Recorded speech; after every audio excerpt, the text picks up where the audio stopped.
یهودیان و تو چرا ضد یهودی هستی؟ Watch this, folks. ما که مطلقا ضد یهودی نیستیم، اما بدانید اینا دروغ میگن. اینا یهودی نیستن، بلکه یک مشت جنایتکار فاسدن که از نام یهودیت سوء استفاده میکنن. اونا دروغ میگن. Premièrement, par des personnes qui sont venues de l'Afrique, de l'Égypte alors. It's important to inform the public that from the very beginning, the state of Israel, the nation of Israel, was formed by people that came from Africa, black people. Et ce sont ces Africains venant de l'Égypte qui ont installé Israël dans la terre promise. And it is these black people from Egypt that established Israel in her promised land. What does that God look like? The reality of it is when he came here, he didn't look like me. So what am I going to do about that? I'm going to make him look like me.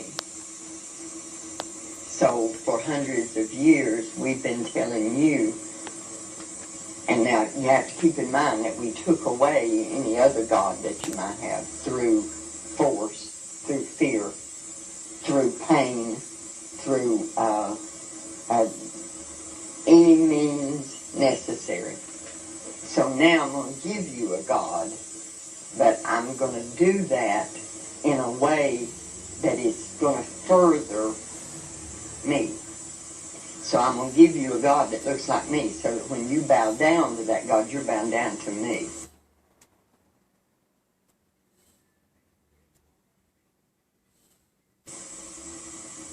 Because the reality is, the Bible tells us what Jesus looked like when he walked here. The Bible tells us what he's going to look like when he comes back.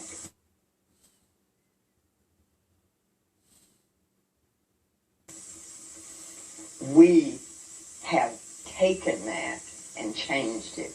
You remember when Jesus went to Egypt? He hid in Egypt. The people in Egypt, honey, they're not white people. How could he hide that? See, so that we've done that. We've given your people a God that looks like me so that you don't have any qualm about bowing down to me. See, because this is the image of God. I don't know of any sin that we've committed that's greater than that one. Wake up! Wake up! Wake up! Come on, wake up!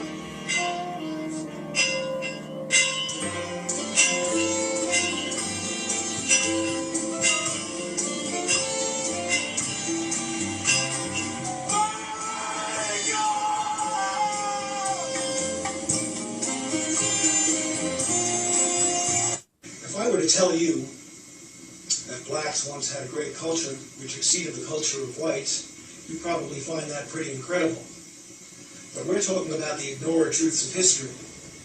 Those of you who've been watching this show may perhaps recall that several weeks ago we talked about the fact that most of the Jews alive in the world today may actually be descendants of Russian converts. Now, Jews like to consider themselves to be descendants of Israel. So the fact that Russia was once a Jewish nation for 500 years, in fact, and that most Jews who are alive today may be more closely descended from Attila the Hun than from King Solomon, these are facts which are just glaring facts, and it's incredible that such things could be ignored. And the question of how such things could be ignored has an answer, and the answer is collusion. All the parties involved have silently agreed, even perhaps without ever talking to each other, they have silently agreed to just not discuss this subject.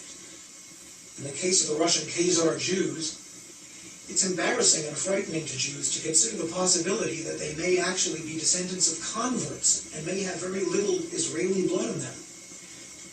The whites wouldn't want to admit such a thing, because whites like to feel superior and like to think that their superiority is somehow permanent, decreed by God. As for blacks, if you look into the black civilizations that we're going to take a look at momentarily, you find something pretty interesting. you find that those civilizations actually arose as Jewish civilizations. But the truth of the matter is that the roots of black greatness historically lay in Judaism. For Whitey, it's great to keep black down. And for the blacks, it's great to not admit that in the past you were a Jew. Now, another thing I want to touch on is in Deuteronomy chapter 28. Now, the first 14 verses are talking about God is telling the Israelites, okay, if you keep my commands, this is what I'll do for you. The remaining verses he's telling them, if you don't keep my commands, then this is what will happen. I want to read chapter 28 and verse 68. It says, "And the Lord shall bring thee into Egypt again with ships, by the way whereof I spake unto thee. Thou shalt see it no more again, and there ye shall be sold unto your enemies for bondmen and bondwomen, and no man shall buy you." Now, if you were to get a globe, and you were to look at where the Hebrew Israelites were at, they would not need a ship to get to Egypt. So God was obviously talking about something else. He wasn't talking about the physical land of Egypt. If you look in Exodus 13:3 and Deuteronomy 20 and verse 2, it refers to Egypt as a house of bondage. Now, I want to show you something, and I know everybody has seen this. I saw it a million times, but never paid any attention and never really thought twice about it. But on the back of the dollar bill, there's a pyramid. Now, pyramids are notorious with Egypt. I mean, you say pyramid, that's automatically what you think of is Egypt. So why would the United States of America put a pyramid on the back of their dollar bill?